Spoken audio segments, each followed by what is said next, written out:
Hello friends and welcome. You are listening to the Weekend Catch-Up Club podcast, the coffee morning gaming show brought to you every week where two friends hang out and chat about some of the latest stories going on in the industry. You can follow the show on a number of platforms or watch the video version over on YouTube. Your support is hugely important to us, so keep subscribing to never miss an episode. This is episode 74, and joining me as always is my co-host, the king of the tangent, James McClellan. That's your intro from now on. That's it. It's always... I love it. It's apt. It's definitely apt. I am known to ramble. Well, I think we both are, and that's the beauty of the show. We start off with a really good ramble. We end up talking about dressing gowns and the Arctic and putting the world's ills to rights as best we can. And at some point, we talk about video games. Yeah, and amongst it all, there's usually some mention of them somewhere. So yeah. I think the art of really, really good storytelling, which I have yet to develop, but I think you've really honed this, is going off on a tangent, telling a story, and then somehow managing to circle it back to the topic and get it all kind of relating. I think it's like really good comedians can do this as well with their joke telling, and it's like the way they link everything together to get the punchline and then bring it back to how they opened up the show. I think you're really good at that as well. Whereas I'm still I'm learning from the master, which is James McClellan. I don't know about I have forgotten my original point more than once. It's actually, do you know the weird thing is Billy Connolly, one of my favourite comedians of all time, one of my favourite people. I love Billy Connolly, the GOAT, and he absolutely is the expert of it, expert at it. Sorry, because he will just seemingly ramble into the middle of nowhere and then just come back around, and I always loved that. So, and I've always had a yearning to do stand-up comedy. So, one of these days, maybe one of these days. Oh, in your case, would it be more sit-down comedy? Do you know that was always going to be my opening bit? Come in, walk in with my stick, and sit down, and then introduce myself as a stand-up comic. And then, genuinely, I cannot remember the guy's name, but I saw him on the Comedy Store late one night. He was a fantastic comedian, and he uses a wheelchair. He's got very limited mobility in his legs. Yep. And I was sat there. I remember thinking to myself, "God, it'd be a brilliant intro." And then I'm watching Comedy Store or Comedy Central or something, and he comes in. He wheels his way in from the side of the stage. He goes, "Hello, everyone. I'm a stand-up comedian." I was like, "I can't top him, can I?" And you can't so, know. Like, he's got my bit, and he's just done it better than I have. So, yeah, fair play to him. Wish I could remember his name. He was amazing. That's just it. It's like some comedians. It's truly a gift to be able to craft a narrative kind of journey of where you're taking the listener to be able to get them to laugh at just where you need them to laugh, and then get them just bent over in tears, hysterically laughing, and making sure that they just get the joke that you're trying to craft and pull together. It's such an art form. It's no wonder that comedians frequently make like the best dramatic actors as well, because it is like they're writing these stories on a nightly basis for their set and honing it and going out, getting that immediate kind of feedback, which is like theatre, I guess, as well. But stand-up and comedy, it's so impressive, man. So impressive. But I can see you as a comedian. I really can. I would love I'd buy tickets. I'd totally buy tickets. Usher Hall, headlining, Jamie at the Fringe. I don't know, maybe I won't start there, but I did do, some years ago, when we were still doing the ST podcast, we got invited to host a quiet room for an event during the Fringe. And we didn't anticipate how busy and how popular it was going to be, and the quiet room got packed out, and everyone was in there because we were doing a live version of the podcast, and it was tremendous fun. And I just didn't really think. Basically, I had a drink next to me that never seemed to empty, and I realised after a while it was because people kept putting another one down next to me. And I was quite happily sat there, but we were there from about 8 o'clock that night till about 6 in the morning. Oof. And we did not have enough material prepared for this at all. We had a quiz, we had some prizes, we had just our normal catch-up and stuff that we would do. And at one Yeah. point, I got given the mic, and I did 30 minutes off the top of my head just talking, like vamping while we were trying to come up with something. And it was some of the most fun I've ever had. And like standing there and hearing the laughs come back and stuff. Oh, it's quite addictive. So I've always wanted to do it, and I keep my eye out for open mic nights. And you occasionally have them here, but obviously I live in the middle of nowhere. I'm in Bumblefuck. I was going to say, yeah. So you get the odd one, but they're more acoustic jam sessions for musicians. But I still want to do it at one point because they won't be expecting it. So I'll wander along and there'll be someone doing a breathy rendition of Hallelujah. And then I step up and go, right, well, what's the deal with airline food? It'll go down terribly. So you need to schlep your way into the capital, Edinburgh, mate, because there's loads of like little shithole bars that do open mic night stuff. And I might get the craft going. Yeah, I might just bite the bullet and go for it. I think it'd be good fun. Anyway, shall we talk about the comedy that is the video game industry? That's always a good laugh. Sometimes we've got a really good show. I'm just pulling up show notes here because we're professionals. We have show notes and we frequently ignore them. So we've got that to look forward to as well. But I've pulled together. Admittedly, this is probably a couple of weeks out of date because we wanted to do this like 3 weeks ago, and now here we are just catching up. But I want to talk about the Outriders World Slayer expansion, which got shown off. Okay, it was a few weeks ago now, but never mind. Tales from the Borderlands is returning, which is hugely exciting for fans of the Telltale series Tales from the Borderlands. Dwayne "The Rock" Johnson is apparently on board to produce an It Takes Two movie. If that wasn't like a headline to talk about, we've also got the Sonic Origins collection, which arrives later this summer. We also have the Cowabunga collection gets an amazing physical release. So we're going to go into exactly what the Cowabunga collection is, and then we're going to talk about this physical release. And of course, the one that we're really looking forward to is Shredder's Revenge, which is like the spiritual successor to the arcade Turtles in Time. That got a new trailer, but obviously we're a little bit out of date. But who the hell cares? We're going to be talking about it fresh today, and it's going to be such a blast. So let's kick off with World Slayer, Jamie. Okay, So gonna transition over because we've actually got some visuals for this show. So apologies to audio listeners only. You can still listen, but we are going to be talking about some articles, mostly pillaged from the Game Informer website. But we're just going to talk about it anyway because they've got like some really good coverage on it. The new expansion pack, World Slayer, is called, for Outriders, arrives on June 30th. Adds new campaign, adds new gear, new progression.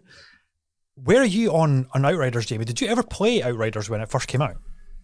No, I installed it.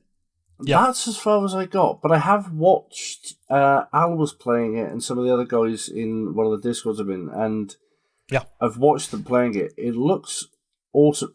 It's one of those games I've looked at and thought, why have I not played this yet? Because it's very much a bit of me. But haven't actually hit it yet. It's really good fun. It's I don't know if it has the longevity of something like Destiny, but because I think everybody kind of like done all the content, there's not much to return for. So I think the player count is pretty low right now. But this new expansion pack coming looks like hugely exciting. It looks like a lot of fun. It looks to add like a really good chunk of like a story campaign, and obviously more of their variants of expeditions and strikes and that kind of thing that are specific to the Outriders world. But myself and Scotty Watson and Paul, we played it like to death when it first came out, and we really, really liked it. It's a lot of fun. It's kind of like where you would expect, and I'm going to throw something out there to the audience to try and describe what Outriders is like a little bit. If you imagine if Destiny was like the evolution of the Halo franchise, like moving it forward in terms of evolving the first person shooter, the shared world kind of thing, which had kind of started with Halo for first person shooters on console, and it became Destiny. Outriders feels kind of like the evolution of where Gears of War should kind of evolve to. Do you know what I mean? It's like it's much bigger world. It's still co-op, but it's expanded out. There's more RPG elements. and they've introduced like spells and magic powers and all this kind of stuff, kind of like what Destiny did for the Halo shooter. You know, it brought in classes, it expanded out to have these like superpowers and really blow out like what the potential of the first person shooter. This kind of feels like that for the third person cover shooter. And it's just a lot of fun. Outriders is a lot of fun, and ironically, it is a cover shooter, but it's one where the cover isn't really meant for you. It's really kind of meant for the enemies, because you're just rampaging around the battlefield, throwing out these amazing like OP powers and just like rubber balling around, like ping ponging around the environment to take out all of the enemies. And it's really, really good, and it's full crossplay as well, which was hugely exciting, because any console, any system that you're playing on, you can play with anybody on any system.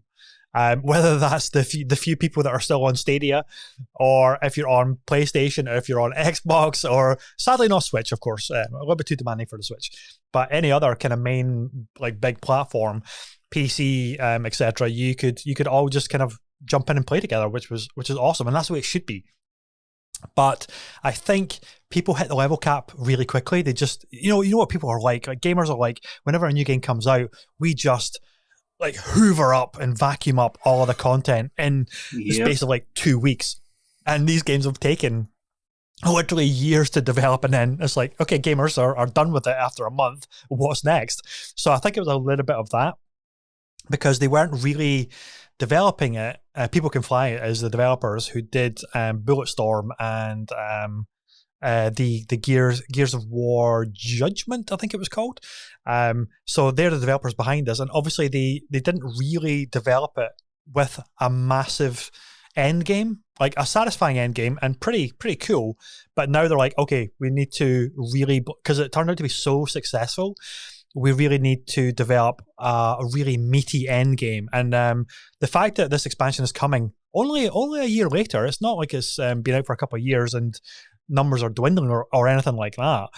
But it's just like, this is looking really, really excited. And I'm hoping that it's going to draw thousands and thousands of players back to reinvigorate the Outriders community, because it's hugely exciting, and I'm looking forward to it.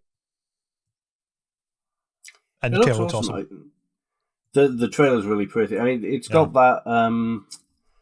They talked about it with Gears. It's got that. What they called it, destroyed beauty. Yeah, it's got that. Like the ravaged landscapes and the huge monster corpses you saw there, like in the snow and stuff like that. Just looks fantastic, and it's a game that I saw a really, really positive buzz about on Twitter. Yeah, and because Twitter's very much my gaming barometer. Obviously you build your wee bubble, and mine's largely gamers. And it had a really positive buzz, but it didn't ever have that moment that you get with some games where it cuts off because people are like, oh, I don't like this, or it was looking good, but it wasn't. It just very quietly tailed off, and you could tell it was because people would just run out of stuff to do in it. Yeah, and had moved on to the next game. No one hated it. No one was mad at it. They just didn't have anything left to do and started playing something else. Yeah. So, which is the best outcome, really. Yeah, it's the best outcome, because people aren't bouncing off it because it's broken or buggy or bad. It's like, okay, we're just kind of starved of content. It's time to, like, we'll return when the content arrives again. But for now, we're kind of like, oh man, we need to play something else. But I like this here. I was like, the enhanced edition of Outriders includes the base game, along with every update and the New Horizon content. I didn't even realize there was New Horizon content. That, I think, came out in November of last year. However, players who own the original game can upgrade to World Slayer and seamlessly transfer their progress data. Existing players can bring their characters into World Slayer, but if you're looking to start from scratch, new players can be boosted to level 30 to be readily available for the expansion. I like it when developers do that whenever a big expansion comes in. Like, if you're not playing day in, day out, getting the grind going, and you're not at that level cap yet, you can just upgrade, kind of thing. You can just like fast track, I should say, which is really cool. And it's also possible to play World Slayer content first and then return to the original campaign, which I like as well. So they're not locking off any content, which sometimes happens. You think, cough, Destiny, where they actually removed a lot of the content it to make way for the latest one, which oh god, I can't remember the name of it. What was it? Europa or something like that. It was the new planet, Beyond Light, I think it was maybe called, something like that. But they removed a lot of the early content and the early, I guess, like story-based stuff. You can't actually play that anymore. I don't know. Correct me if I'm wrong. Viewers, chuck it in the comments. I can't actually remember how Destiny does the archive stuff anymore, or if it does. Maybe it's just gone entirely. Which I always hated that fact, because we've bought that content, we own that content, and it's been basically just removed from the game entirely. You can't, I guess, access it anymore. So if I wanted to play, like, go back and play the original Destiny 2 story campaign, I'm guessing I can't anymore. Not as far as I know. Yeah, I think it's just gone. Kind of rubbish. It's a bizarre choice to me. That it really is, because a lot of the time, especially, like, I would love to go back to Destiny 2. Destiny I played to death. Destiny 2 I played a certain amount, and I'd love to go back to it, get a group together, and get in there. But it's a different game from the one I played, so I'm not going back to it. I'd be going into something new that looks like. That's how it feels now. So yeah, I mean, I understand.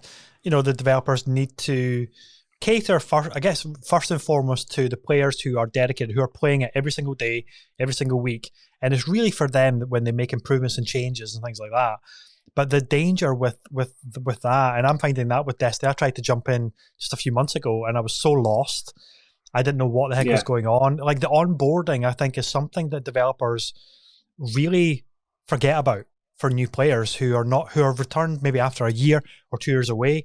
I think Warframe is really bad for that. I don't know what it's like now, but it was like really bad. Like, it's so confusing as to, okay, how do I get up to speed? Like, what am I supposed to be doing? What is the kind of the quest line of, like, to follow to get me up to speed on all of the systems that these games have to utilize? And Destiny is unfortunately really bad for that as well, where, okay, I've logged in, but you're hitting me with all this, like, dailies, weeklies, bounties, and okay, but just, like, point me in the direction for, like, the story arc, and, like, get me. It's like a motorway on-ramp. I need to get up to speed before I can join the motorway, or otherwise it's going to be a 20-car pileup of carnage, So yep, it's unfortunate. Similar with, I've just returned to World of Warcraft recently, properly got back into it, and there is an element of that for me, because you jump. I play a mage primarily. That's my main. I mean, I've got 30-odd characters, but my main is a mage, and I jump back in, and instantly, like, one of the things I see is that I'm using the wrong type of mage with the wrong rotation if I want to be bleeding edge, which I don't want to be right on the bleeding edge of. I'm fine. I'm running old content looking for mounts. That's all I'm interested in. But there's always that element. If you go away from a game that does have constant updates and constant changes and stuff, and I think for Destiny particularly, for them to suddenly remove entire planets, it just seems a bit much. I know, but to bring it back to Outriders, though, they're obviously not removing anything. Like, they don't want to remove any content. They want to support the existing players who have maybe done everything. They've done all their expedition type content. They've done all of the grinding, and now they can go for the next challenge, this new end game content, which they're obviously raising the level cap. If I just scroll down here, there's a new Apocalypse tier of difficulty, which replaces challenge tiers and will be active across all World Slayer content. This tier cap at level 40 to keep fans engaged long after they wrap up the campaign. So I'm guessing if you finish the campaign, you're obviously not going to be at max level cap, which is kind of what you expect for these style of games.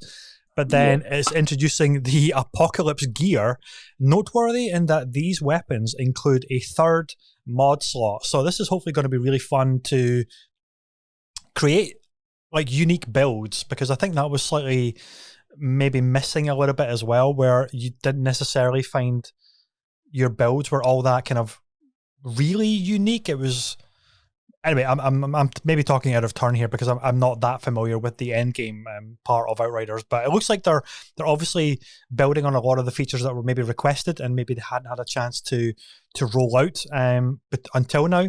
But then they're investing heavily in this expansion pack to deliver all of this content to reinvigorate the community and obviously get newcomers coming back in. So they, like, newcomers might say, okay, just get me to level 30. I want the best experience for Outriders with this new content pack because it should have all the latest features.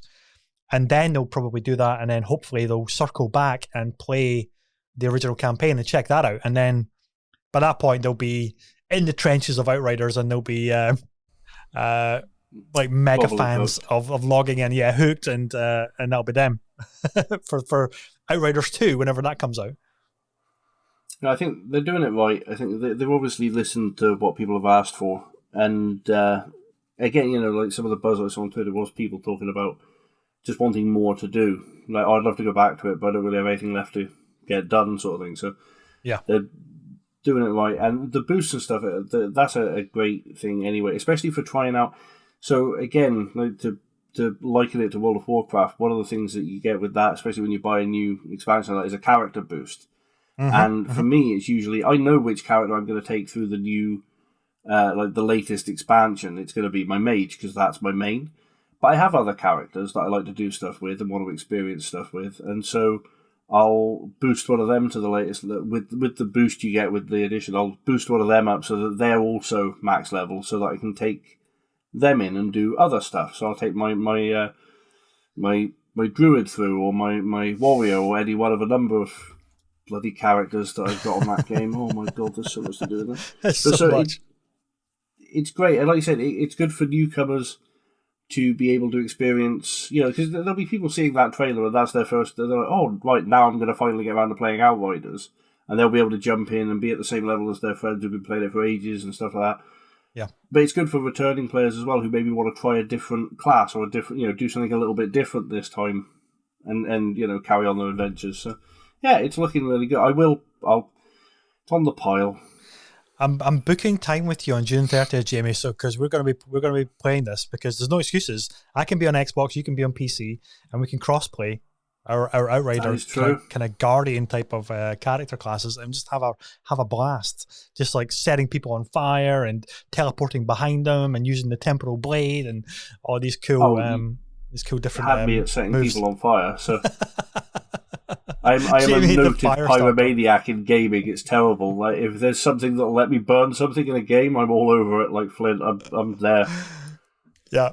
It's always a satisfying, like, video game ability is to like hurl fireballs at enemies and things, and just like see them scream and writhe away in pain. Maybe that's a little bit dark and says more about us than maybe we want to.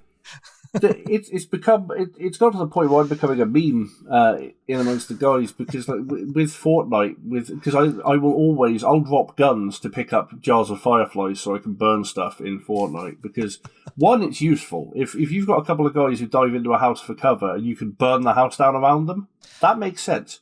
And two, it's fun. Because fire spreads brilliantly in Fortnite. Yeah, it's hilarious. That's inspired tactics, actually. Like, okay, you want to build a house? I'll just burn your house down. Done. There you go. Exactly. I'll raise everything you love to ashes because games are fun. But the worst of it is that now, anytime there's a fire anywhere in a game, I'll hear one of the guys go, "Oh, Jamie's been here." I'm like, I don't burn everything. Yes, you do. Yes, you do. Yeah, I do. I love it though. Okay, next topic, mate. Gearbox is reviving Tales from the Borderlands. Are you a Tales from the Borderlands fan at all? I've dabbled. I haven't finished them because the pile of shame. But they are fantastic games. Yeah, so it's no surprise that Gearbox is far from done with the Borderlands franchise, following the release of Tiny Tina's Wonderland, and with the forthcoming Borderlands movie in post-production. The company announced today, well, as of April 21st, according to Game Informer, a popular Borderlands spin-off is returning this year with the return of Tales from the Borderlands, and there's the tweet from there. There are more stories to explore in Borderlands universe. An all-new Tales from the Borderlands adventure is coming in 2022, actually, so I didn't realize it was this year it was coming out. So stay tuned for a full announcement this summer is what the post says. So I have heard such good things about Tales from the Borderland. I actually own, at the time when Telltale, prior to their devastating, I guess, bankruptcy and complete closure from all of the issues that were going on back then, they used to frequently do a complete Telltale collection bundle, like always on the store, always discounted, and it would give you, what was it now? Oh God, thinking back, obviously like all of the Walking Deads, there was Game of Thrones, there was Tales from the Borderlands, there was The Wolf Among Us, and there's a couple more of different seasons and stuff. I think was Telltale Batman within there? I don't think that was part of the collection. I think Batman was separate, but it gave you like Back to the Future may have been in it. I think Back to the Future may have been in it as well. Yeah, so I own that, but I've never played the Tales from the Borderlands one, and I think I probably should, because I've heard nothing but great things about that. Because it's that. Oh, I think Telltale's Guardians of the Galaxy was in that as well. Because remembering that they had, like, at the time, every possible major franchise wanted the Telltale treatment, like interactive novel storytelling. And I've got them all to play. So I need to invest some time into Tales of the Borderlands, because I just hear such good things about the writing in that game. And I'm pretty sure they reference it in Borderlands 3, like as in the mainline game. So Tales of the Borderlands is clearly canon at this point. So I should really invest some time in it. They're brilliant games. I mean, Telltale did some amazing work. The only ones I've played through extensively is the Minecraft ones. Right. And they were really good Minecraft fun. as well, didn't they? Yeah. Yeah, the Minecraft story mode was fantastic. It was really good fun, really good humour. Some excellent voice actors and that in there. It was great. But I struggle a bit with the interactive novel type games. Mm-hmm. I can find sometimes that they're just not quite delivering fast enough for me. Sure. And that's just a personal thing. It's nothing about the way it's just, you can't like everything. So I have to be it just means I have to be in the right headspace to sit down and play one of them. But when I do, I thoroughly enjoy them. And the Minecraft story mode was great. Tales from the Borderlands was great. And it did manage to retain the humour, because the Borderlands series is some of the funniest games I've ever played. I adore them. Borderlands 1 and 2 particularly, I played to death, and they are just so much fun to play. And the character, the world they've built and the characters they've created in the Borderlands series are absolutely iconic to me. I think they've done a fantastic job. So I would be really interested to see what they do with another Tales from. That'll be a lot of fun to play. I think you're our very own Claptrap, really. I think you are, Jamie, aren't you? Like, you never shuts up, spews a lot of nonsense. Yeah, and I've only got one working lower limb. And you can't walk upstairs either. This is true. That's, you've got more in common with Claptrap than we realised. Yeah. Do you know what? I'll take it. I wouldn't mind having his figure. I'm much rounder than Claptrap. He's well built, bless him. That's true. He's got that pyramid. I was going to say he's got the classic inverted V for his physique, that we all aspire to, as opposed to the sexy BB-8. Little robot. You and I are more BB-8 these days, whereas he's got the inverted V. I'm a gonk droid at best, mate. I'm droid. Just a ruin, really. But watch out for Jawas that are going to try and strip you for parts then, because you move slow, you can't outrun them. Do you know, they can have them at this point. Too tired to fight them off. Them and the sand creatures just come for me. Claptrap, there you go. There's a classic example of why Borderlands is so good. Claptrap is absolutely just one of the best characters to come out of games. He's hilarious. Totally. And what was I going to say? Yeah, I find Claptrap immensely annoying, but also pure comedy value as well, because you remember the Borderlands, the pre-sequel video game that came out after Borderlands 2? They actually gave you the character class of being able to play as Claptrap, and it is the funniest shit ever, because it's his. You know how all the characters have these like ultimate abilities, whether it is slowing down time for like hyper reflexes, or you summoning a giant mech, or you're the Siren character class where you get all these elemental damage going on across the battlefield. With Claptrap, it was like a .exe corrupted file error, like every time whenever you used the ultimate abilities. So it was always unpredictable. You never knew what your ultimate ability was going to yield. Sometimes it would work in your favor, other times it would go against you. And honestly, for all of the animosity, I guess, or indifference that the pre-sequel gets, I think it's fantastic because of that, first and foremost.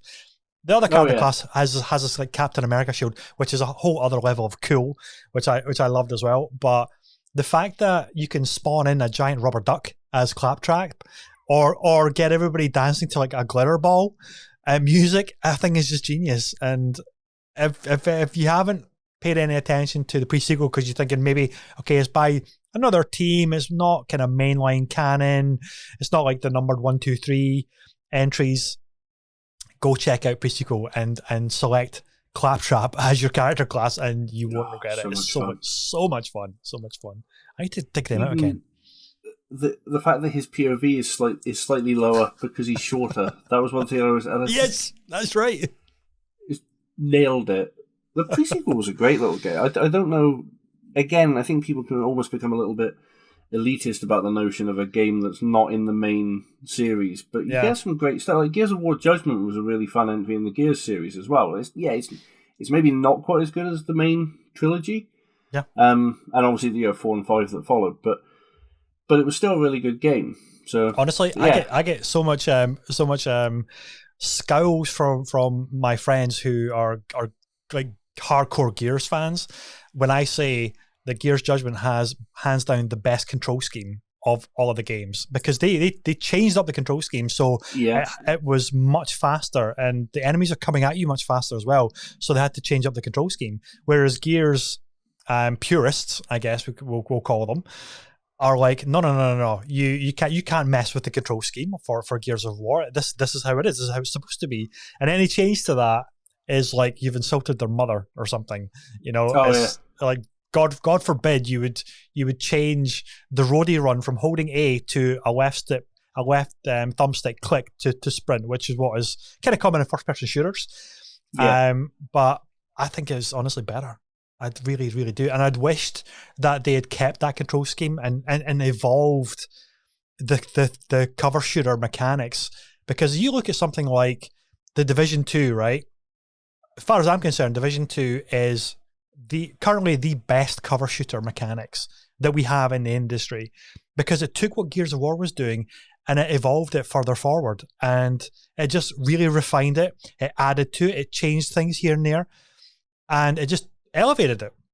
Whereas Gears 4, Gears 5 are still stuck in the Gears 1 kind of control scheme. And yes, they look incredibly beautiful. Of course they do, because they're modern and everything like that, like the power of the new consoles. But the actual control scheme are very slow and haven't evolved really. And well, you know, plenty of fans are going to like that.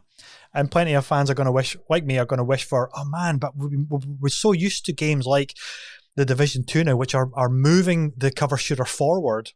Yeah. And then Gears is still back then in the Xbox 360 days, apart from looking incredibly, like better graphics, better writing, better structure of the game for Gears 5.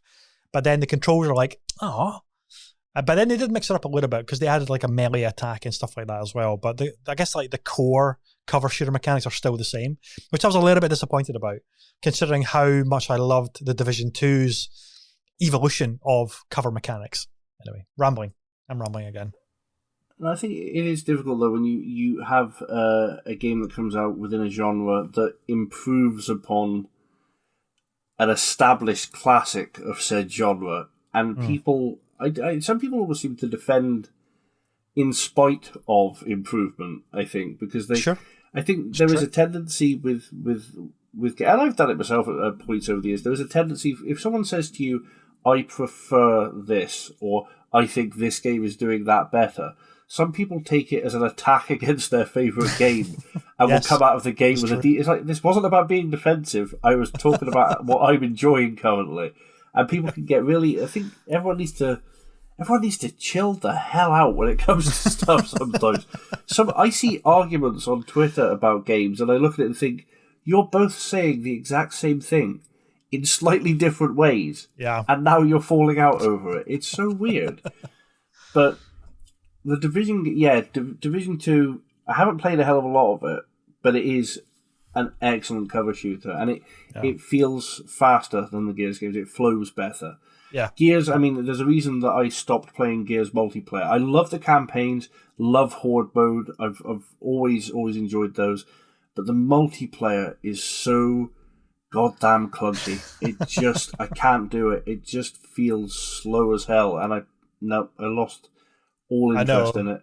I don't know what it's like today, but it used to be like if you hadn't perfected and truly nailed the wall bounce with the shotgun, then forget it. You couldn't play it. You couldn't compete because everybody was doing that bouncing from wall to wall and closing the distance and then just shotgunning you. And unless you were a pro at that very specific skill set, like forget it. There's just no way you could compete. And thank God they brought out the Horde mode because it was competitive against the AI. But the deathmatch stuff, nah, no way could I get anywhere close because I was constantly getting shotgunned when I was like they would close the distance from way off in the distance. I had my the chainsaw machine gun. I'm shooting them way off in the distance, and they're doing this bouncing thing, and I just can't get them. And then they've closed the distance, and then I'm just like insta-gib, a pile of blood and bits on the floor, and it's not fun at all. It's tantamount to an exploit for me. If there is something that is basically going to win you every round, and unless you yourself have that down pat, like you just cannot go up against people. It makes it unplayable. It just comes to a point where it's just I'm not going to do this because I'm not going to enjoy it. And I'm more than happy to get brutally murdered in video games. I go in and lose like everything I play multiplayer. I lose most of it. Fine, I've got no problem as long as I'm having fun. I don't mind whether I'm winning or losing. But if I'm going to lose every round in the exact same way to the exact same thing because it's the same with Fortnite. It's why I'm loving the Zero build. Because I got sick of making my way through the island and gathering some weapons and getting to a point where it's like, down to the last few. So I'd always make it to the last few. Usually because I was a vat and I'd be hiding for most of the game. And then you get down to it and then someone builds a 3-story villa with attached parking and around me and then drops through a hole in the ceiling and shoots me in the back of the head. That was every round. That's not fun. Got tedious. No. Yeah, I would say so. But I digress into a rant about multiplayer gaming, that's a whole other thing. I could do an hour on that. Jesus. I'm pretty sure you could. So we move on to the next subject, which is, of course, Dwayne Johnson is going to help produce an It Takes Two movie. So I haven't played It Takes Two, so I'm going to hand it over to you to carry this segment. But mate, Dwayne The Rock Johnson. Hold on, if I can highlight it for the. There we go. Dwayne The Rock Johnson and his production company, $7 Promotion, will produce the movie treatment of Haze Light's It Takes Two. This news comes by way of Variety, which reports that not only is Johnson producing the movie, but it is being developed by Amazon, seemingly set for an Amazon Prime Video release or perhaps a theatre, which Amazon has done for some of its movies in the past. Johnson will produce the film on behalf of $7 alongside Danny Garcia, and Hiram Garcia of DJ2 Entertainment will help to produce the venture as well. What do we think of this then, Jamie? I have no idea what to think of this. I can't. I don't. It could work. I mean, it could absolutely work. It Takes Two is a fantastic game. It's one of the best co-op games I've ever played. Like, it was just fantastic. Me and Al, we still haven't finished it because this is what we do. We don't complete games anymore, apparently. But it is amazing. Like, it's got so many awesome little like puzzle mechanics, and the platforming's great, and it's funny, and it's gorgeous to look at. And Hazelight have nailed it, like they did with what was their previous one, A Way Out, which was brilliant. Like that was just tons of fun to play. So good. And then it's fantastic, and it's got a really good. It's got a good premise. It could make for a really good. You need it to be like a Pixar-esque kids movie, a family flick with a little bit of that sort of Honey, I Shrunk the Kids type humor, that sort of feel to it. A good, feel-good Sunday afternoon movie with the kids. It could definitely work. So not a Tim Burton kind of style of Corpse Bride-y kind of thing? You know, could aesthetically might work. It would take it a very different direction. I'd love to see it, because I would watch anything get given the Tim Burton treatment. So I want to see Tim Burton remake Sisterhood of the Travelling Pants. I'll watch that. But I'm not sure where Dwayne Johnson comes into the fray here. I saw the Jumanji film, and it was really good fun, but that's made for... Sure. While it's a family flick, there's also a lot of like nostalgia in there for the original film and that, and like it's... I don't think what's the word I'm looking for? I don't think the vibe fits with what I would want It Takes Two to be. I don't know if he's going to be starring in it, or if he's just going to be producing it as part of like a production company venture. Because I can't see him as the lead character, because it's more of a kind of normal estranged mother and father, husband and wife.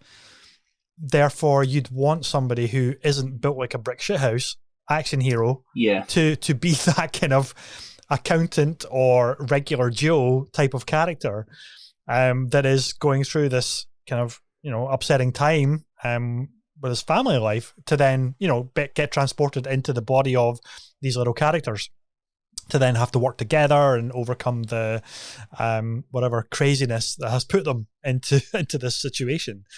So I can't really see it unless he's like he could be voicing another character. That could be totally cool. That could work. But I don't see him starring in it. I can see him as one of the squirrels. The squirrel bee war thing was just hilarious. I can see him as the leader of that or something. Oh God, if he voices the book, that would be one of the worst decisions ever made. The book in the book in that game, I hate. It's the first time I've ever wanted to burn a book. I hate him. I don't. It's a brilliant character, and it's lots of fun. But you're meant to hate him at some points when he turns up, and he's just there to annoy you, and you know that's what he's there for. It's very well done. Is the book as annoying? Is the book as annoying as the Whatnot from Cameo? No, because that was just incessant, and they didn't know how irritating they were. It's the same as the Guildmaster in Fable. I love the fact in Fable 2 they reference it, and they mention the fact that he was found dead with "your health is running low" carved into his forehead or something. It's like, as he should be. But no, 5 seconds you say that. It Takes Two as a film. I don't know. It could work. I think it could also very easily become a really cheesy, irritating film. Like you definitely need the right guys. I could see it work really well if they treated it like a modern version of Honey, I Shrunk the Kids. I think that premise is like fantastic, and they're doing a different thing with it, because like they're not just like getting shrunk in size; they're actually getting transformed into these little wooden characters or something like that from the game, or are they something? It's little dolls with the girl made of her parents. Yeah, exactly. So there's an extra like magical element there. It's not an experiment gone wrong, which is what was brilliant about Honey, I Shrunk the Kids. I'm going to go watch it after we wrap this podcast. It was I have to dig out. I know, it's so good, but so I could see that working. The like in Honey, I Shrunk the Kids, it's like they go into the garden and they've got like the ants and everything, and like the blades of grass are like this tropical forest, and all of those like the different scenarios, playing, having fun with scale, and that's what like the Ant-Man movies did so well as well. You know, Edgar Wright writing the first Ant-Man film, you can tell because it's hilarious when the toy Thomas the Tank Engine becomes life size and bursts through the house. So I think there's a lot of comedy which can be really clever out of the premise of It Takes Two, but again, it depends just how sophisticated and tightly crafted they can make it. But it could be awesome, or it could be a straight to video, suburban commando Mr. Nanny kind of movie, which we'll hope it won't be. Suburban Commando, that one pained me. I think with the right, you need really good CGI because that game is beautiful, and so the film needs to. Because I've seen cases where I've played a video game, I've seen a film adaptation of said video game, or vice versa, and the CGI is better in the game. That's irksome. So you need really good CGI. You need a couple who have really good chemistry, because otherwise because they constantly bicker in the game, and that could be frustrating. It's endearing in the game, and it's very well done. They've done a great job of it. You could mess it up if you get two actors who really don't have enough, pizzazz together. And you need to craft the story carefully. Have you seen Inside Out by Pixar? Right now, yes. Inside Out is heart wrenching and it's beautifully done, and it's all about the conflict inside a wee girl's mind, and with these, but still funny and still hilarious because Pixar they do good work.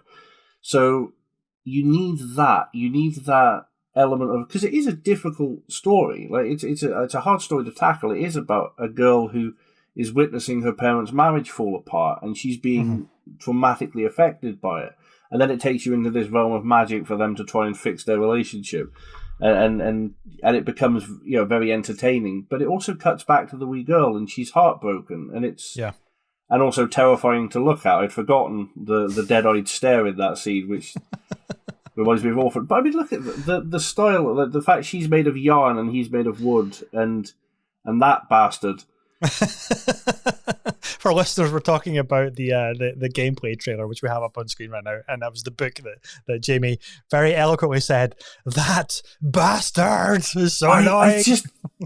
He's driven me to distraction, but there's so many really interesting, and it's one of the things that makes the game so good as well for me, is that there's so many.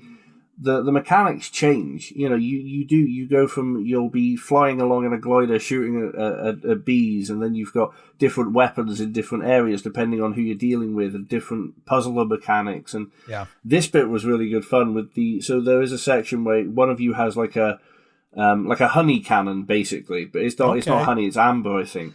And you can use it to fire and weigh down objects and stuff. The other one has the mother has a gun that fires matches. And it's essentially a little rocket launcher. But the amber explodes, so you can load up on amber on something and then hit it with a rocket, and it causes a bigger explosion, so you have to work together with things. Man. But there's so many great bits where you have to combine your abilities or go off in different directions to try and open up a path so the other person can come through. And he's like masters of the co-op game, like absolutely nailing it, hands down. So, but I think there's a lot of scope in this game to be a really, really good family film if they get it right. Do you think? Do you think it would it lends itself better to a film format, or do you think like a animated series could be an interesting direction for it, or would that be padding out too much? Whereas a shorter 90-minute 2-hour film would probably be a better option for this. I think, given the subject matter, I think it has a finite point. It has an end. You can only take it so far. Sure. And I think the problem with a series is they could do like a 6-episode run and maybe tell the story a little bit more, and that could work as well.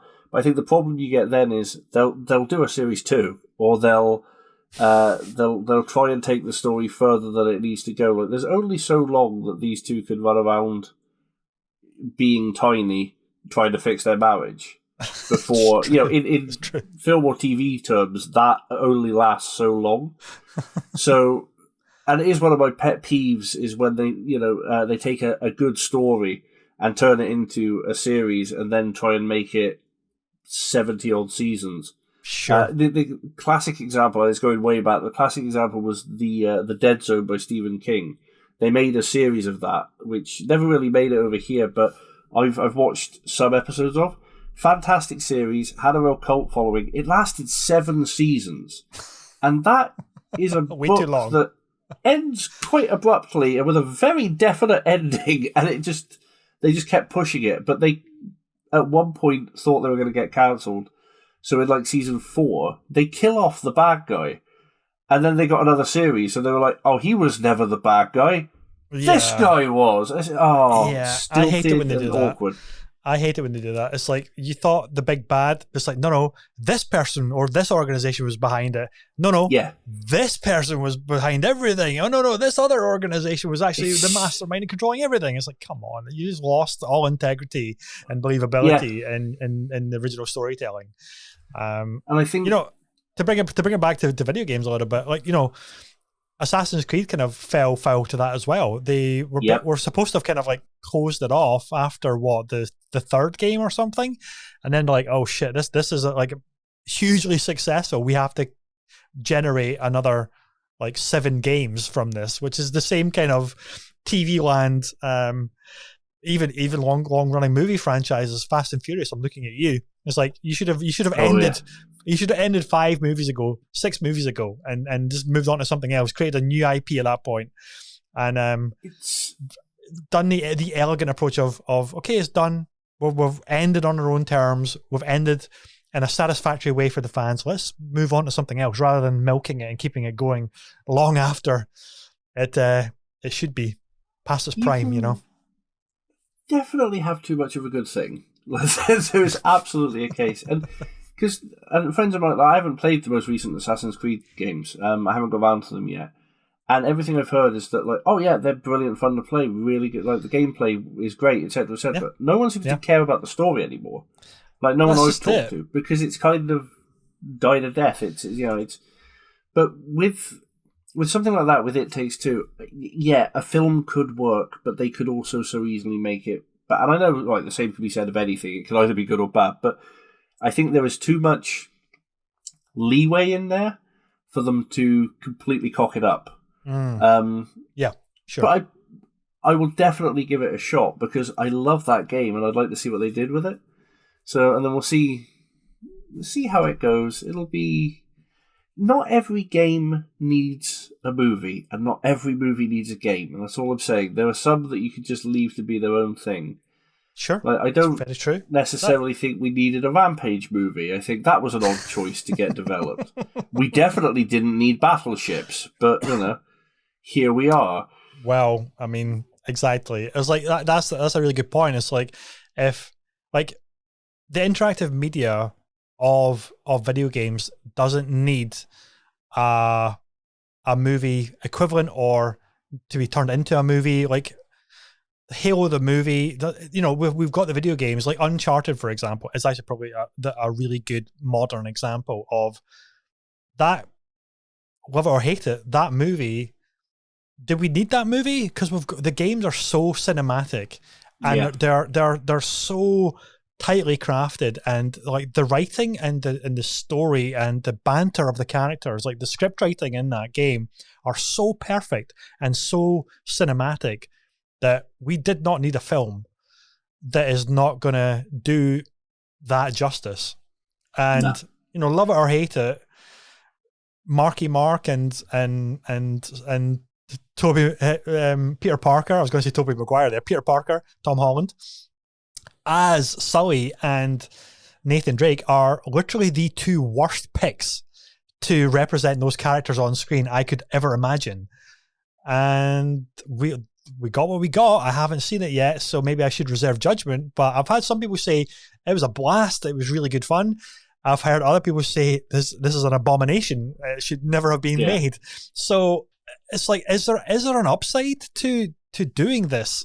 Is the bigger question as well. If you're going to do it when it's so well like made and executed and received as a video game, should it even be attempted? It works in the sense of like Detective Pikachu, right? Or the Sonic the Hedgehog movies. But again, the Sonic the Hedgehog movies had its own problems before coming out. But those, like Sonic the Hedgehog movie is absolutely brilliant. I love it. I've seen it a whole bunch of times. They did such a good job with that, apart from the initial furore around the styling of Sonic, obviously. But once they fixed it, I know it was horrifying. And we've talked about this at length as well. But when when it did come out, I thought, this is amazing. This is so funny, and it's so entertaining, and it's got a great story. It's got Jim Carrey. And likewise, for Detective Pikachu, kind of doing its own thing, but just within the universe of Pokemon, really worked and worked really, really well, because they weren't trying to take a very specific game, a very specific storyline, and then put it onto screen. So that worked as well. But Uncharted, I don't know. Like, should they have even attempted that? But again, it made a shitload of money, so, you know, laughing all the way to the bank anyway. It was always going to. That's the thing, because everyone was going to. Because even people who were like, "This is going to be terrible," were going to turn out to watch it to find out how terrible it was. And it's a no-brainer. I mean, they're not stupid. Yeah. They knew they were making their money back and more on that one. So fair play to them. But I think the thing for me that's interesting with the video game movie, you know, like conversion back and forth, is that the best examples of films coming from video games seem to always be the ones that don't necessarily have that much of a storyline. Like, you look at Detective Pikachu, hugely successful, plus you've got all the Pokemon anime and movies and stuff. But the storyline of those games is essentially a negligent mother lets her 10-year-old boy wander the landscape, getting into fights with assorted wild animals. Pokemon, done. And I'm all for it. I love Pokemon. Yeah.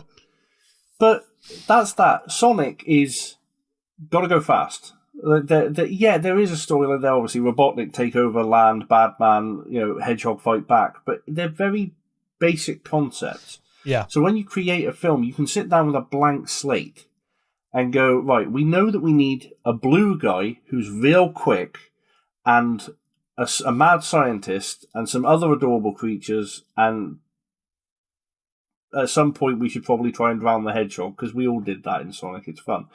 Right? So that's it. Like you have certain tenets you have to stick to, but generally speaking, you've got more free reign.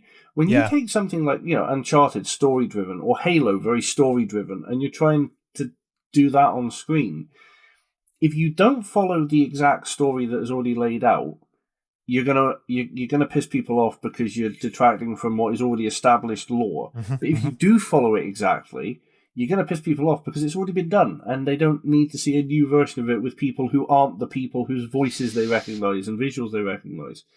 I think the best thing they can do, the Halo series, is polarising the internet at the minute because some people seem to really be enjoying it, and from what I've gathered, it's a decent sci-fi show if you don't know Halo. But if you know Halo, it's annoying to people, and they've done some stuff in there that's weird. But why not tell stories in that universe? Yeah, the universe is so rich for telling unique stories that they could have done that. But like Halo is, like the Halo TV series is interesting because I haven't seen it because it's on Paramount, which nobody has, so there's no point.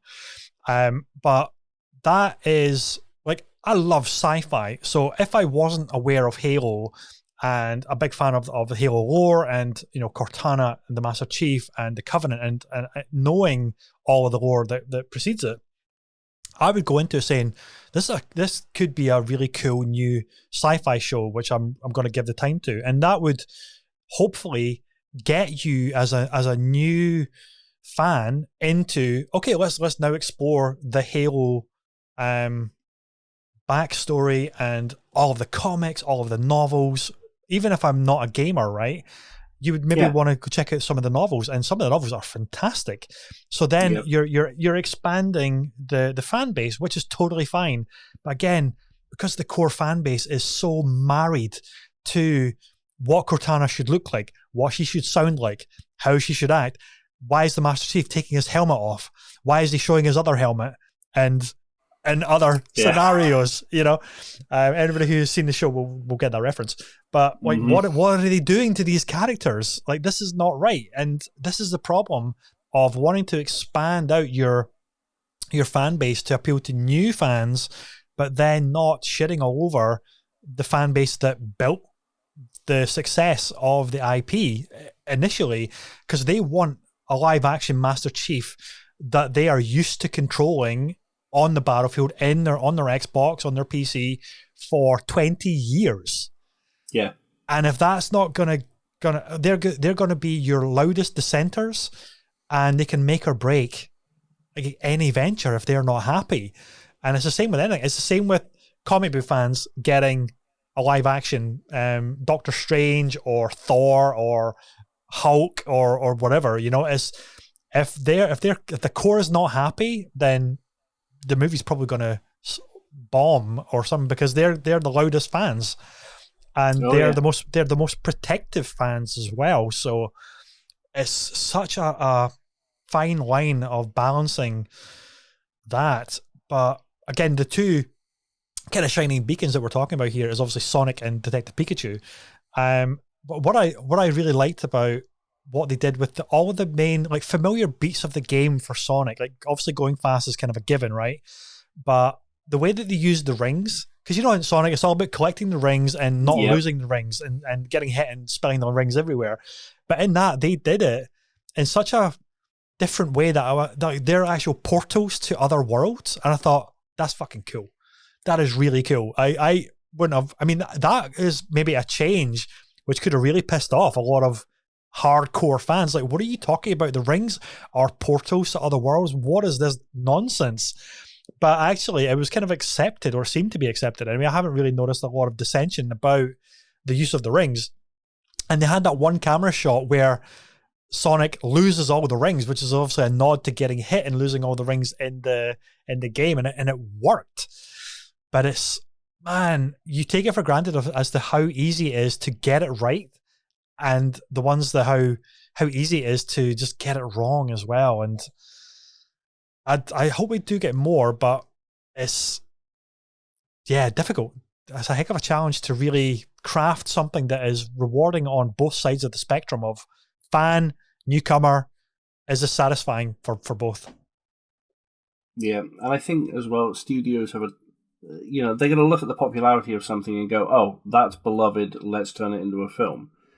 I get that, but that's where a little bit more thought should go into it, because I think sometimes that they don't necessarily realise that the reason something is beloved is for how it feels and how it plays, and that's not necessarily going to translate into a... But again, there's a lot of times that they can take an established world and tell a story in it. They don't have to try and ape what's already been done, and I think that happens far too much. Like, I would love to see more, because you look at Halo Fall of Reach and Nightfall and the anime one that they did, which completely escapes me. Like there are so many stories to be told in the Halo universe, and they've all been really good. They've been really entertaining. Yeah. And then you try and make a series that follows the existing character and have, no.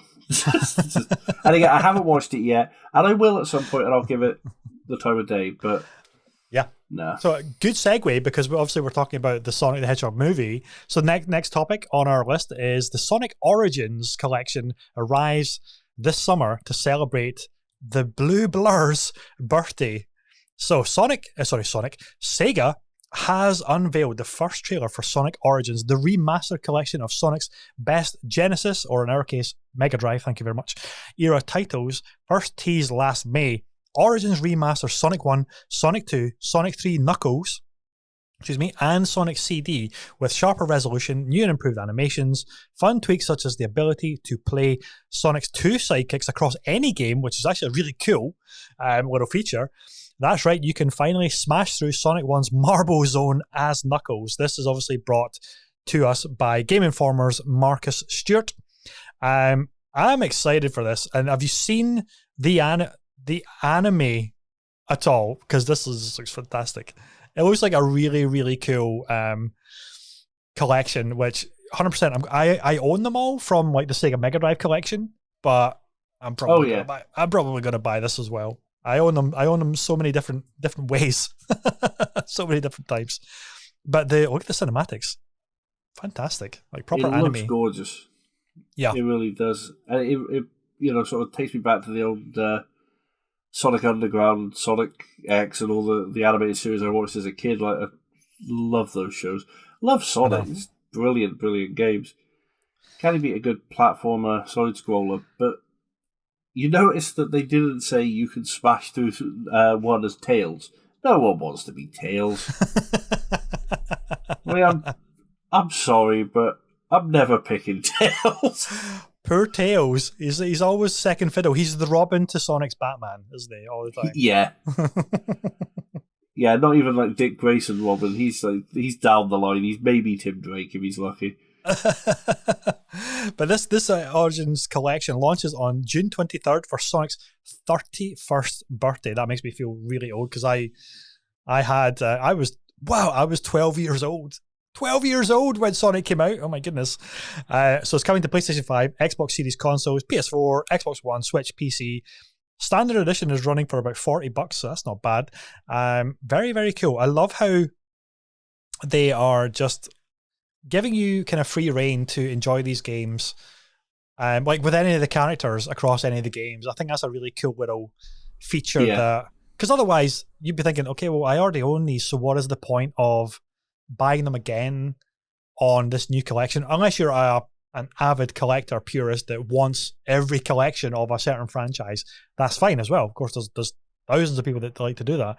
But for the general gamer who's maybe a Sonic fan, 2D scrolling, platforming fan, who owns them in different collections, maybe disparate collections, like what is going to get them in to repurchase these games? And I actually think playing as Knuckles across Sonic 1 is actually a really cool incentive. I'm just going to do that. Maybe first off the bat, I'm going to play as Knuckles. Oh, every game has Knuckles. So cool. I prefer Knuckles to Sonic. I've always loved Knuckles. And I love Sonic, obviously, but Knuckles was my guy. I don't know why. I just absolutely love him. But, I like also that they've got the anniversary mode and classic mode as well. So anniversary looks like it's remastered for 16:9, widescreen screen formats now, but classic mode is the classic 4:3 with the vertical bars at the side because it's more of a square format. So you can be super purist, or you can be you just want it as max as possible, as much canvas as possible on your big old TV, which is really cool. It's an easy. It's a no-brain buy, really, isn't it? It's going to be one of those things. Yeah. I'm going to pick that up because I have such love of those games as a kid. And yeah, I've got them on Xbox in various things. I think I've got them on PC somewhere in some format. And I've probably still got copies of Sonic floating about for consoles somewhere in my storage unit. But I'll end up picking it up again. And you have to. It'll tide us over till Sonic Mania 2 eventually comes out, because that has to come out as well. Because Sonic Mania was such a because I don't know how you feel about this, Jamie, but I've never got into the 3D Sonics. Are they any good? Because for me, Sonic always had to be 2D because of the speed. It was a side-scrolling platforming game, ultra fast. I haven't played any of the 3D ones, so they've never, I don't know, something about them, for me personally, never translated well. It's not unlike Mario, which translated perfectly to 3D. Something about the 3D Sonics, I don't know if it was the shift to 3D for the speed of Sonic was, I couldn't get my head around, but I don't know how good they are, and something has never made me want to try them because it feels like it's such a jarring thing just specifically for Sonic. Whether that's true or false, I'm not sure.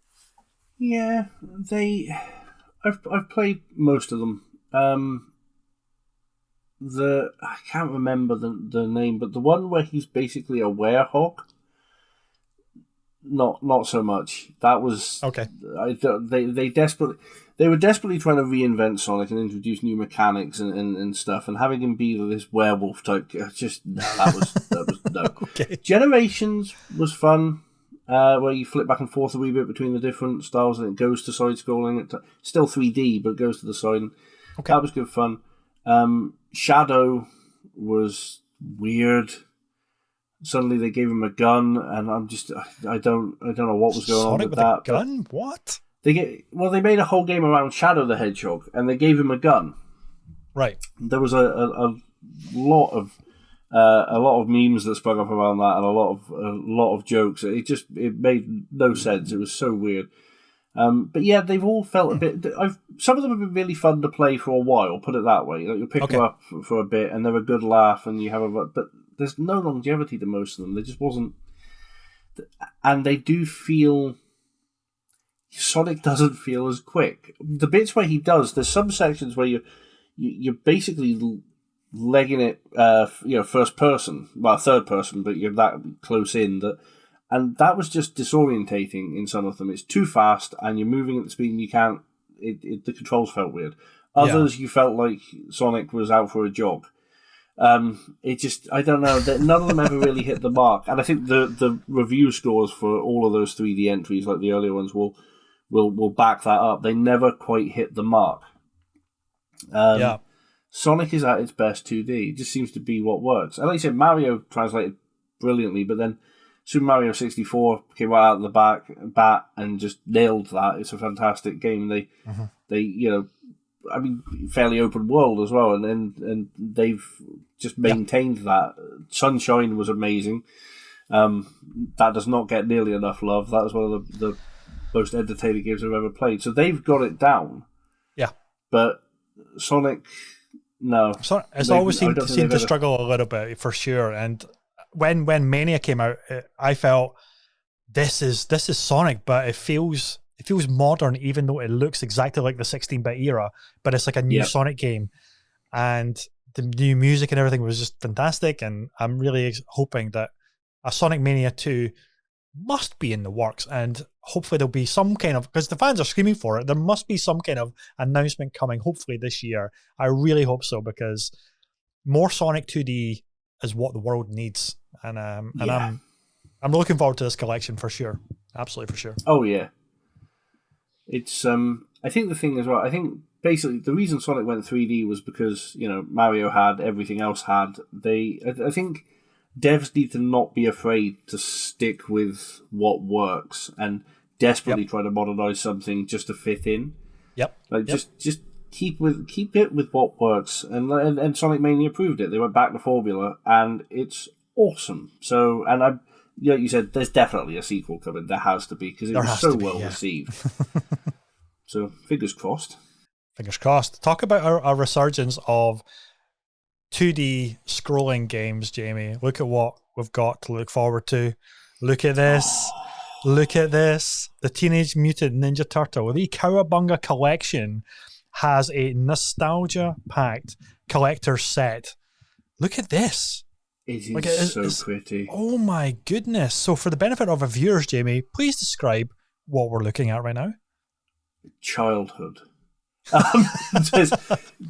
We're looking at an image of the collector's the collector set for Cowabunga collection, which does. So they've got what looks like an art book, part coloring book almost. That's what it looks like. It's obviously the sketches and it's beautiful. Yeah, the concept art sketches of April O'Neil and some of the turtles. This thing like storyboard stuff almost of like the original games. Oh, so good, so good. Huge poster, and the artwork on it is intensely amazing. Like, that is absolutely beautiful. That poster alone would tempt me to buy it just to have that on the wall. I know, but look at the top trump cards that are listed down here as well. Man, this looks so good. Is that pin badges? I've just realised this. Yeah, that's pin badges. Yeah, that's pin badges. Oh, that's me. Krang right there, and then we've got Shredder, and we've got like the Krang's base or something like that, and the Turtles' magical mystery bus, and the blimp as well. And the blimp. It looks like there's a diorama kind of thing as well. What is that? Yeah, that's the thing I'm a bit uncertain of. It looks like a wee 2D standing diorama of the Turtles. It's a really odd one. I know. Looks so cool, but look at this. Look at what we've got here. Teenage Mutant Ninja Turtles, the Cowabunga Collection, is an upcoming compilation of 13 classic arcade games announced last month. As fans wait with bated breath for its release, Konami has revealed a physical collector's box to further appeal to the Turtles diehard in you. Beginning today, or at the time of release, this was at the time of publication, I should say, this was April 18th, you can pre-order a limited run box that contains some one-of-a-kind goodies, which are pictured above, for, this is the eye-watering part, for $149.99, you'll get the following items. I know, it's expensive. A physical copy of the game with original box design by TMNT co-creator Kevin Eastman. That's really awesome, actually. A cloth poster featuring Kevin Eastman's adaptation of Turtles in Time at 16 inches by 24 inches. A multi-layer acrylic diorama of Leonardo, Donatello, Raphael, and Michelangelo. An enamel pin set of 5 classic designs: the Technodrome, Turtle Blimp, the Party Wagon, Shredder, and Krang. A set of 12 translucent comic-style character trading cards based on TMNT tournament fighters, with rarely seen appearances from Wingnut, Armageddon, Chrome Dome, War, Asuka, Karai, and more. And finally, a full-colour art book with 180 pages featuring a chapter dedicated to each of the 13 games within the compilation. So if I scroll back up here, although the Cowabunga collection is also coming to PC, this physical collector set is only available for the console versions of the game. That would be PlayStation 5, Xbox Series consoles, PlayStation 4, Xbox One, and Switch. God damn. I want it, but I cannot justify $150. No, it's a lot of money. It's a gorgeous collection. I think the money's worth is there. It's just a lot of money. Like it's not. Is, I know. Like I wouldn't. Some of these collections are definitely overpriced. This one, I don't think it's overpriced. It's just a high price. But I did not realize that was a cloth poster. That makes it even more tempting. Something about a cloth poster. Original Kevin Eastman artwork as well for the poster. Yeah. So, god damn it. God damn. So good. I badly want it, but I know, it looks beautiful though, and there's some great games in there because the Turtles games were fun. Like they were just great fun. Again, good side scrollers, good beat 'em up action. Yep. So whilst we're talking about it, I haven't actually. I just realised we haven't actually explained what the games actually include. So, I mean, if it's 13 games, so check this out. So here are the games that are in the collection. So if I just list them off, it's like all of them. So the Teenage Mutant Ninja Turtles arcade, the Teenage Mutant Ninja Turtles Turtles in Time arcade, that is the one that is my favourite of all time. Turtles in Time. The Teenage Mutant Ninja Turtles for the NES. I had that, actually. I had that cartridge originally back in the day. Teenage Mutant Ninja Turtles 2, the arcade game for the NES. Turtles 3, the Manhattan Project for the NES. Turtle Fighters, Tournament Fighters for the NES. Turtles 4, Turtles in Time. That's for the SNES. So that was actually the arcade game, but it was a port for the Super Nintendo. We have the Super Nintendo version of Tournament Fighters. We have the Hyperstone Heist for the Sega Genesis. Again, Tournament Fighters Sega Genesis version. Teenage Mutant Ninja Turtles Fall of the Foot Clan for the Game Boy version. Turtles 2 Back from the Sewers. I think I still have Fall of the Foot Clan. So Turtles 2 Back from the Sewers for the Game Boy, and then Turtles 3 Radical Rescue for the Game Boy. That's all the games that are coming in this collection. How wild is that? That's kind of gnarly, isn't it? Awesome bit of nostalgia. It's an awesome collection. It is, and I mean, Tournament Fighters was actually surprisingly good fun. I remember that one. I enjoyed that. You know what? I really gotta take my hat off. Hat is off and back on again for Konami, because they did such an amazing job on the Castlevania collection that came out a couple of years ago, which I have. Again, that had the NES Castlevania games, the Super NES Castlevania games, the Game Boy Castlevania games, and they wrapped it up in this collection, which gave you a lot of kind of like background, like menu stuff, like the original kind of concept artwork, some history about the box arts and the development of the games. So it is very much this like historical artifact of these games. And I love it when developers really invest in doing a really good package to historically document these games, which for most people can't ever be experienced anymore, because who has an original Game Boy apart from maybe you and I, JB? Yeah. Who has an original working like NES or Super Nintendo or Mega Drive?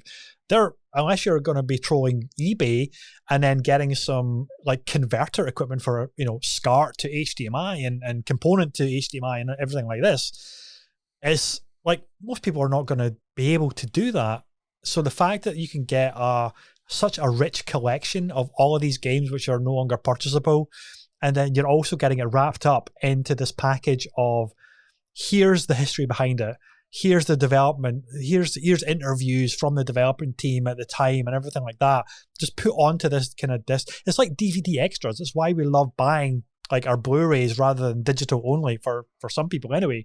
It's like you get the developer commentary, you get the behind the scenes stuff that you can only get on the disc, or on the menu, which is what this package has. And Capcom also did it really, really well with their Street Fighter 30th Anniversary Collection.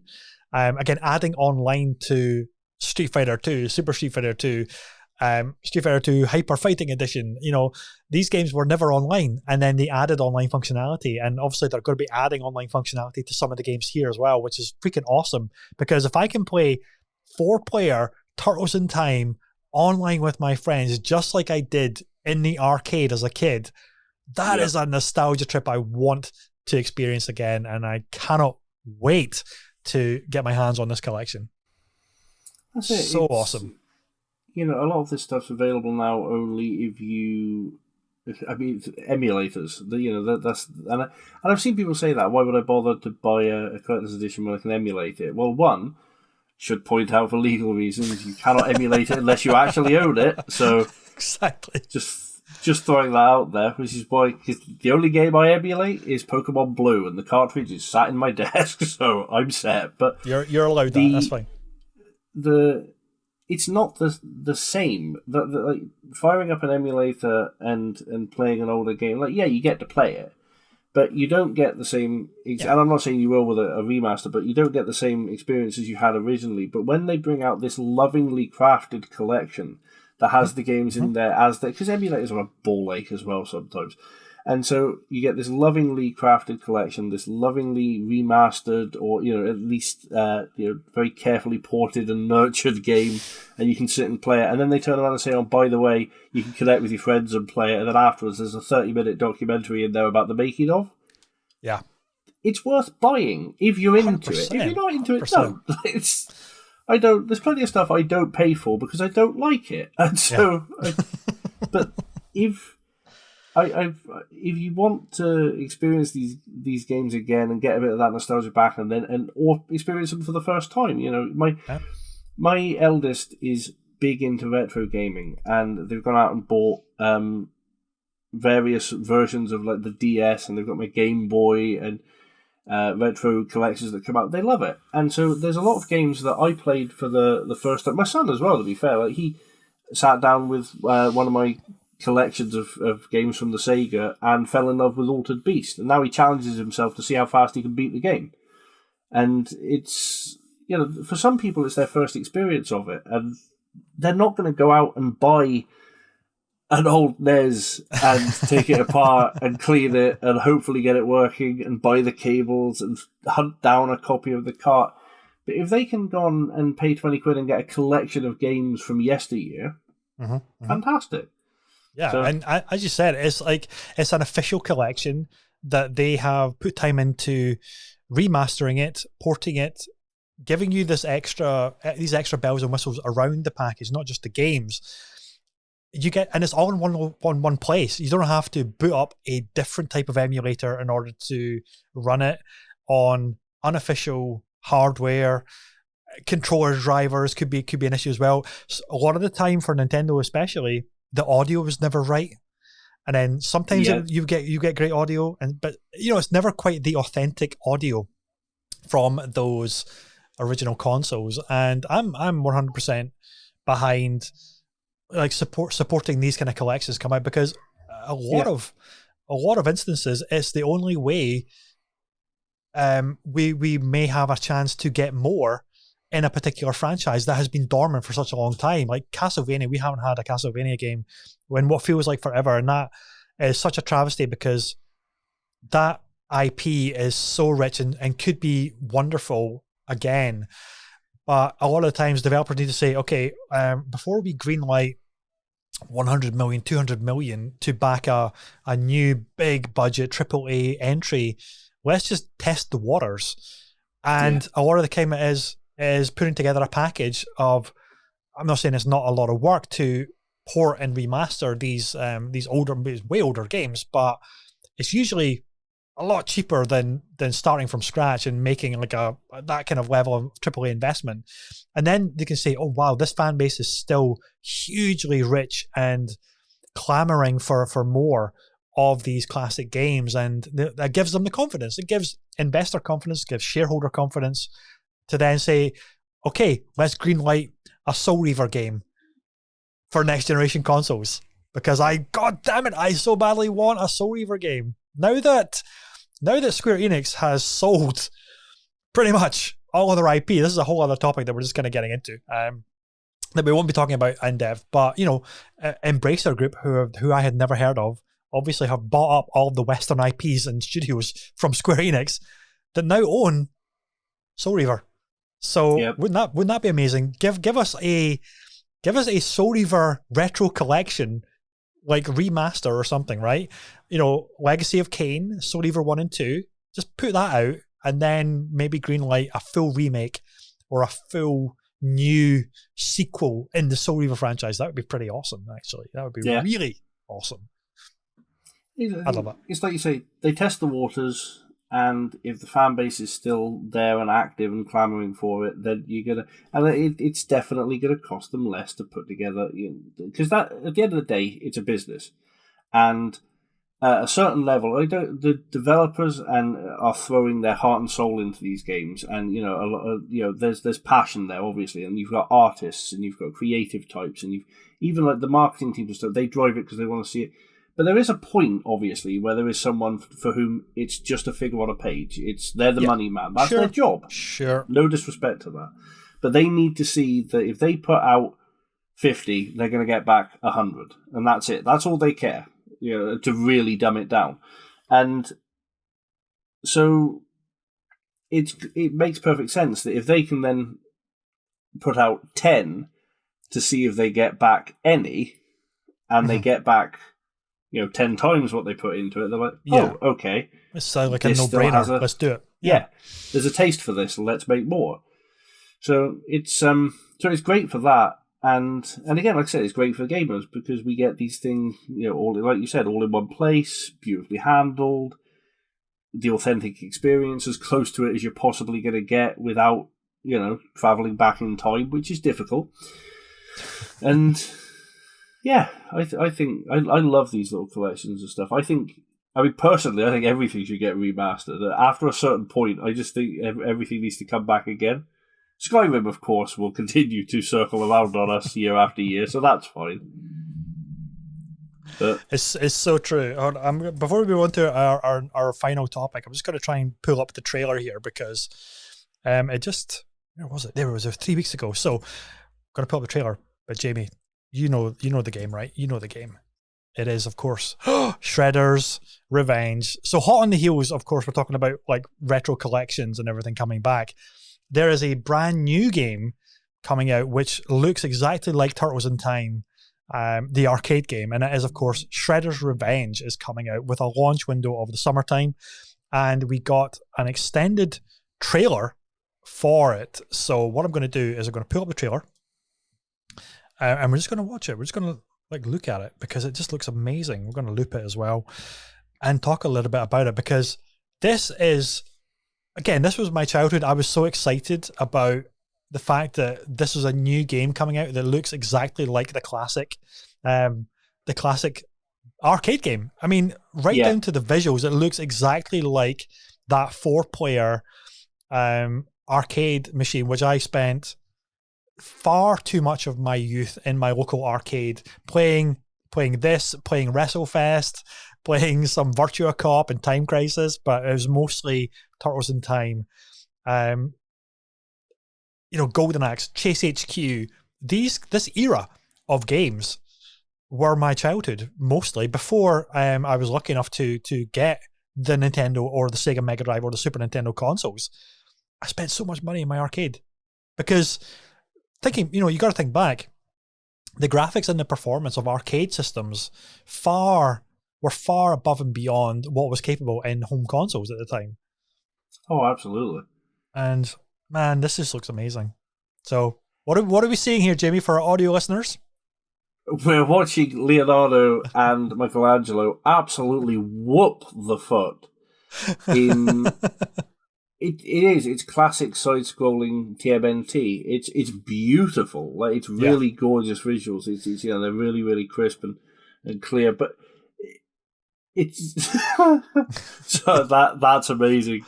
All the wee foot ninjas, right? Sat there at their desks and they're ripping off their toys and jumping into the fight.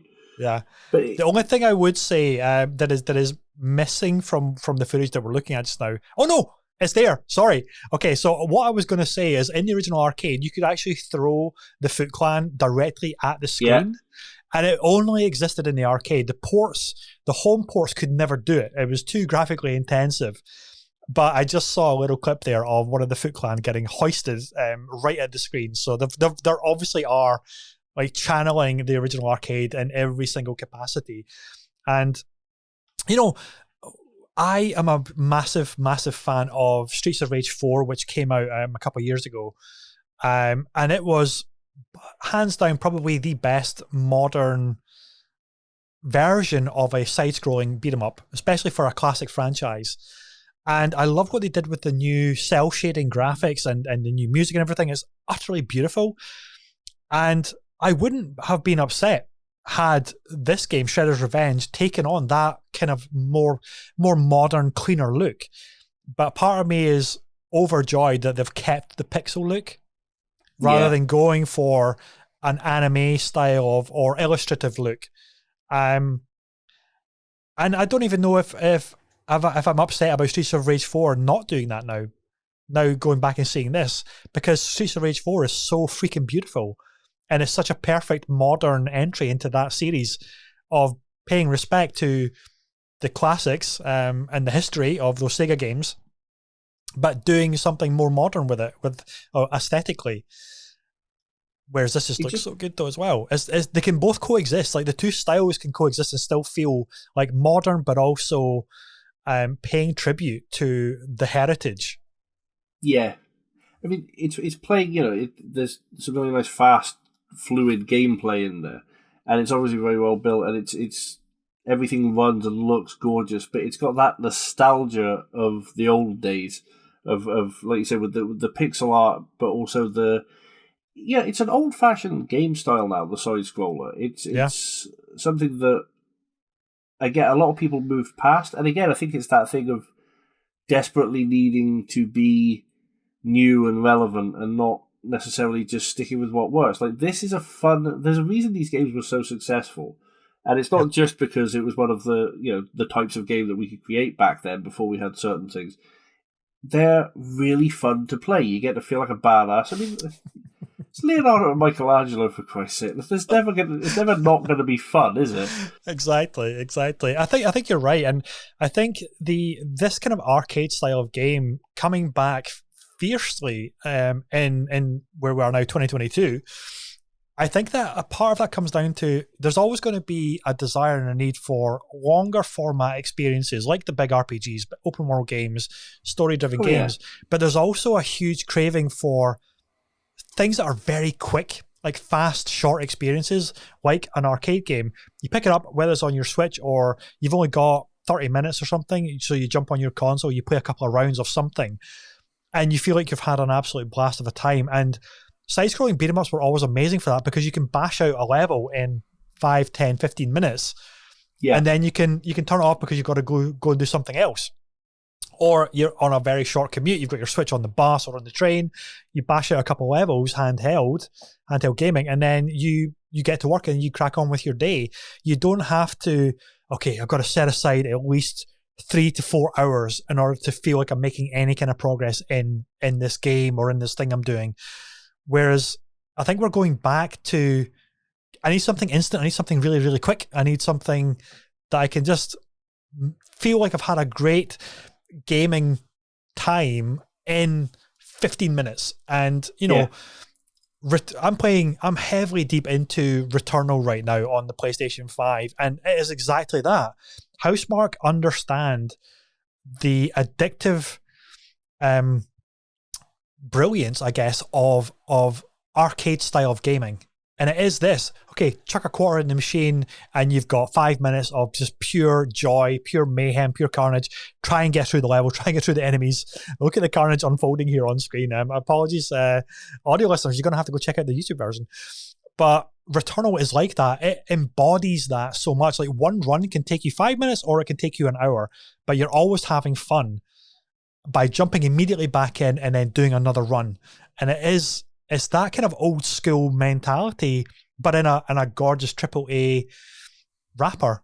And I love the fact that this is coming back, and it still feels like it's relevant. It still feels like there's a desire to have side-scrollers again and tapping into where gaming came from, how it has evolved. And again, I keep going back to, they're historical artifacts that need to be preserved, because game preservation feels at times so rare and so kind of difficult to find a lot of the times. And I just love that developers are saying, okay, yeah, we can invest some time into this. We can put together a package, and we're preserving our legacy. We're not treating our legacy badly. We're not forgetting about it.